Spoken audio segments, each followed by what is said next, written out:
कल ठीक 11 बजे मैं मेरी यंगिस्तान की टीम इसी गाजीपुर बॉर्डर से जब हम दिल्ली की तरफ रवाना हुए तो ये वही फौजी हैं जो उसमें शामिल थे। जनगण मन अधिनायक जय हे भारत भाग्य विधाता। कल गणतंत्र दिवस पर नारा पढ़ा गया राष्ट्रगान।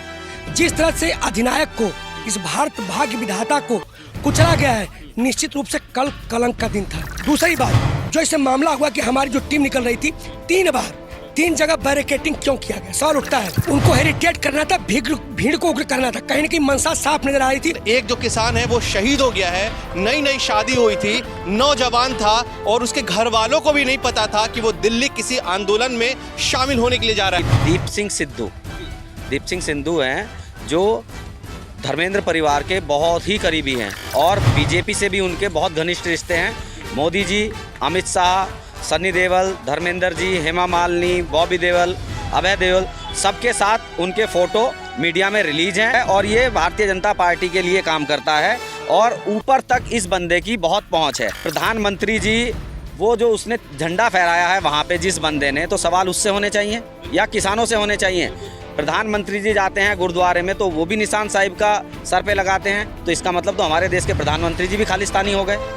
144 धारा नहीं थी, आपको शांतिपूर्वक ढंग से निकल रहा था, कोई ऐसा मामला आगजनी नहीं हुई थी, कोई जानदार चीज़ की जान नहीं जा रही थी, तो आपको हल्का बल प्रयोग करना था। फिर भी आपने गोली चलाई, पाँव में चल रही, सर पे मारी। एक कैसा संविधान है जबकि उसे टीयर गैस वाला एक समुचित दूरी पे भीड़ से कुछ दूरी पे छोड़ता है।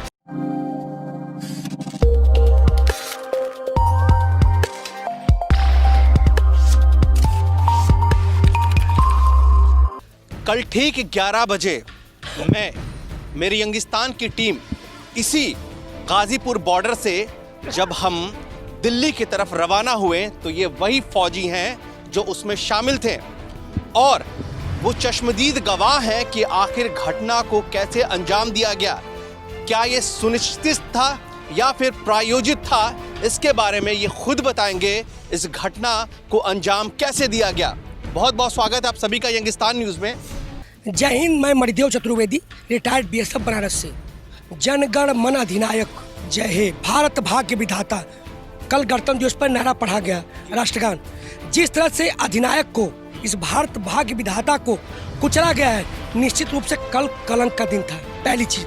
दूसरी बात, आप किसी भी पानी की धारा को बांध बना के रोक सकते हैं, लेकिन एकदम रोक नहीं सकते, कहीं ना कहीं उसको दिशा देनी ही पड़ेगी। ये जो पानी चला है ये रुकेगा नहीं, हम मंजिल तक पाके ही दम लेंगे। रही बात दूसरी आपकी, क्या हुआ कल हम ठीक ही 11 बजे आप यंगिस्तान टीम के साथ, मैं और मेरे जयप्रकाश मित्तल संस्थापक हैं, इनके नेतृत्व में ठीक ही 11 बजे निकले। मुझे नहीं पता वो असली के साथ थे कि नकली थे, कौन थे। हमने निर्धारित समय पे यहाँ से निकले। वो दिल्ली पुलिस का काम बनता था कि किस प्रकार रोके, क्या करे, कैसे करे। वहीं पे संदेह खड़ा होता कि दिल्ली पुलिस कर क्या रही थी। इतने बड़े चीज़ों को जो पहले प्राय सब कुछ सुनिश्चित था, तो आखिर ऐसा क्यों हुआ। पहली घटना, हम 11 बजे निकले बिल्कुल यहाँ से और हम पैदल मार्च करते थे सब ट्रैक्टर। दूसरी बात, जो इससे मामला हुआ कि हमारी जो टीम निकल रही थी, 3 जगह बैरिकेटिंग क्यों किया गया, सवाल उठता है कि 3 जगह जहाँ हमें रास्ता पूरा दिया गया था, वो पूरा फिक्स था, तो क्यों रोका गया। फिर हमारे उन लोगों को अलग दिशा, उनको हेरिटेट करना था, भीड़ को उग्र करना था, कहीं ना कहीं मंशा साफ नजर आ रही थी। हम फौजी होने के नाते हमने भी शक किया कि आखिर क्यों, हमने भी 31 साल नौकरी, ऐसा क्यों हो रहा है। 144 धारा नहीं थी, आपको शांतिपूर्वक ढंग से निकल रहा था, कोई ऐसा मामला आगजनी नहीं हुई थी, कोई जानदार चीज़ की जान नहीं जा रही थी, तो आपको हल्का बल प्रयोग करना था। फिर भी आपने गोली चलाई, पाँव में चल रही, सर पे मारी। एक कैसा संविधान है। ट्रैक्टर के पलटने से उसकी मौत नहीं हुई है, क्योंकि हम उसके चश्मदीद गवाह हैं। हम खुद वहाँ पर मौके पर तो नहीं थे, लेकिन जहाँ उसकी लाश रखी हुई थी वहाँ 3 घंटा हम लोग बैठे हुए थे। बिल्कुल, मैंने आप लोगों को आते हुए वहाँ पे देखा था, मैं खुद था वहाँ पे जी। तो 3 घंटा बैठे थे, फिर उसका हम देखा उसके चेहरे पर बिल्कुल लगी हुई थी, गोली नहीं लगी थी। जो आंसू गैस के जो छोड़े जाते हैं वो एक्सपायरी डेट के था और वो आकर के लगा था। लेकिन एक्सपायरी डेट का चलाया क्यों गया, क्योंकि तो जो एक्सपायरी डेट का है उसका फूटने का कोई सुनिश्चित नहीं है। तो इस तरह से पुलिस ने गोली नहीं चलाई है, पुलिस ने टीयर गैस के जो गोले हैं वही दागा है, और वो जो है कि एक्सपायरी डेट का था। तो जो एक्सपायरी डेट का हो गया उसको रास्ते में फूटने का निश्चित नहीं है, क्योंकि वो तो ख़त्म हो गया है डेट। तो ऐसे एक्सपायरी डेट वाला चलाना ही, उनको देना ही नहीं चाहिए था कि कोई भी जो एक्सपायरी डेट का होता है उसको हटा दिया जाता है। तो इस तरह से पुलिस की भी इसमें कुछ गलतियां है, जिसकी वजह से वहाँ पर उसकी मृत्यु में तो एक खुलासा करना चाहूँगा इसमें। सबसे बड़ी चीज़ है, जो आंसू गैस के गोले होते हैं वो जानबूझकर छोड़े गए, उसमें 2000 एक्सपायरी थे, क्योंकि वो निश्चित दूरी पर छोड़े जाते हैं, उसमें से वो रोड पे छोड़े जाते हैं, डायरेक्ट शूट नहीं किया जाता। अगर आप एक्सपायरी होंगे, अगर डायरेक्ट निशाना लेकर करेंगे तो फटेगा नहीं, मृत्यु होगी। तो जानबूझ करके कि आंसू गैस हमने छोड़ा, फटा नहीं, वो जानबूझकर यहाँ के वो रोड पे छोड़ा जाता है एक समचूत दूरी पर कि चोट न पहुँचे। वो डायरेक्ट इसमें लगा, हिट किया, हिट टू किल, जबकि रोड पे छोड़ा। इंटेंशन बिल्कुल क्लियर था कि ये एक्सपायरी जो टीयर गैस है इसको छोड़ा जाए, और उसकी जो गोली है सीधा किसार को डायरेक्ट लगी है, डायरेक्ट मारा जाए। वो सारे इकट्ठे किए गए थे, वो गोली काम करती है। जब वो फटता नहीं है, जमीन पे गिरा तो कोई बात नहीं है, लेकिन डायरेक्ट हम मारेंगे तो गोली काम करेगी। जबकि उससे टीयर गैस वाला एक समचूत दूरी पे, भीड़ से कुछ दूरी पे छोड़ता है, ताकि उसका धुआं जाता है, न कि धुआं। तो डायरेक्ट गोली क्यों मारी गई? डायरेक्ट उसका प्रयोग गोली मारने में किया गया है, ये चाल थी बिल्कुल। फिलहाल एक जो किसान है वो शहीद हो गया है। नई नई शादी हुई थी, नौजवान था, और उसके घर वालों को भी नहीं पता था कि वो दिल्ली किसी आंदोलन में शामिल होने के लिए जा रहा है। जय हिंद, वंदे मातरम। जैसा कि मीडिया के थ्रू अभी क्लियर हो चुका है कि दीप सिंह सिद्धू हैं जो धर्मेंद्र परिवार के बहुत ही करीबी हैं, और बीजेपी से भी उनके बहुत घनिष्ठ रिश्ते हैं। मोदी जी, अमित शाह, सनी देओल, धर्मेंद्र जी, हेमा मालिनी, बॉबी देओल, अभय देओल, सबके साथ उनके फ़ोटो मीडिया में रिलीज हैं, और ये भारतीय जनता पार्टी के लिए काम करता है, और ऊपर तक इस बंदे की बहुत पहुंच है। इसके फ़ोटो नहीं, अब आप सवाल किसानों से कर रहे हो, ठीक? प्रधानमंत्री जी, वो जो उसने झंडा फहराया है वहाँ पे जिस बंदे ने, तो सवाल उससे होने चाहिए या किसानों से होने चाहिए?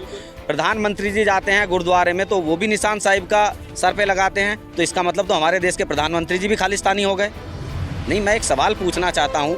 पुलिस के वीडियो हैं हमारे पास, जिन ट्रैक्टरों पे पुलिस ने लाठी चार्ज किया है, उन झंडों को, इस तिरंगे राष्ट्र ध्वज को पुलिस उखाड़ रही है उन ट्रैक्टरों पे से, तो क्या वो देश का अपमान नहीं है?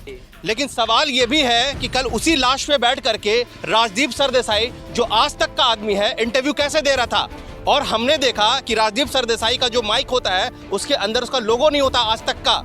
तो क्या लोग अंधे वहाँ पे बैठे हुए हैं? और उनको किसने कहा था, इजाजत किसने दी थी इस मृत्यु के बारे में, शहीद के बारे में इंफॉर्मेशन देने के लिए? क्या आपको लगता नहीं है कि कुछ प्रायोजित लोग जो वहाँ बिठाए गए थे वो इसीलिए ताकि उनको पब्लिसिटी मिल सके? कभी नहीं देखा उन लोगों को। और जो किसान है, जो वहाँ थोड़े बहुत किसान लोग पहुँचे, वो गाँव से आए हुए थे, उनको तो ये भी नहीं पता, वो इतने भोले भाले हैं, ना तो उनको रूट के बारे में पता था और ना उनको ये पता कि हम कहाँ पहुँच गए और कौन यहाँ पे हमें किस चीज़ के लिए यूज़ कर रहा है।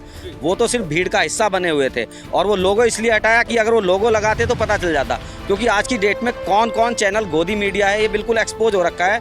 किसी छोटे से बच्चे को भी बताने की ज़रूरत नहीं, वो भी तुरंत बता देगा कि कौन सा चैनल प्रायोजित है। जब हम वहाँ पे थे तो पुलिस ने कहा हमारे माइक को देख करके कि किसान जो हैं, आप जैसे लोगों पे पत्थर मार रहे हैं तो आप जल्दी से यहाँ से भागिए। मतलब आप ये समझ सकते हैं, मैं वहाँ जब क्रॉस करके जाता हूँ, देखता हूँ कि आज तक की टीम, एबीपी की टीम, न्यूज़ नेशन की टीम वहाँ पे बैठी हुई है, उनको प्रोटेक्शन दिया गया है। वो डरे हुए थे, वो इसलिए कि अगर वो किसानों की तरफ जाते हैं, जो हादसा हुआ है, कहीं वो भी इसका शिकार ना हो जाते हैं। तो उन्होंने ये धारणा बनाई कि क्यों ना अपने चैनल का आईडी निकाल करके और वहाँ जा करके इंटरव्यू लें। हुआ वही कि जितने न्यूज़ चैनल थे वहाँ पे सब लोगों ने जा करके इंटरव्यू लिया, बहरूपिया बन करके कि शायद उनको कोई पहचान ना ले।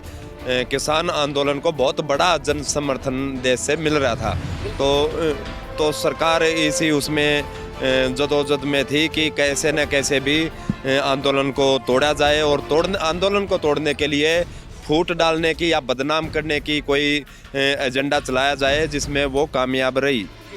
तो मैं सरकार से ये जानना चाहता हूँ कि जो पूरी media, main stream media, digital media ये बता रही है कि दीप सिंधु नाम का एक खालिस्तानी है जो उसने आ करके आतंक मचाया है, तो मैं सरकार से पूछना चाहता हूँ, बीइंग अ जर्नलिस्ट, ये मेरा दायित्व बनता है कि अगर पूरा सर्कुलेशन हो रहा है, पूरी मीडिया में उसकी तस्वीरें जारी हो रही हैं, तो आपने अभी तक कड़ा कदम क्यों नहीं उठाया? चलिए, आप कहाँ से हैं? मैं बिजनौर से। देखिए, एक कहावत है कि मुद्दई लाख बुरा चाहे तो क्या होता है, मुद्दई लाख बुरा चाहे तो क्या होता है, वही होता है जो मंजूर खुदा होता है। और चलते चलते एक आखिरी शेर मैं आपको बताना चाहूंगा जो कि अल्लामा इकबाल ने लिखा था। उन्होंने कहा था, न सुधरोगे तो मिटा दिए जाओगे ए हिंदुस्तान वालों, तुम्हारी दास्तां भी ना होगी दास्तानों में। जय हिंद, जय भारत।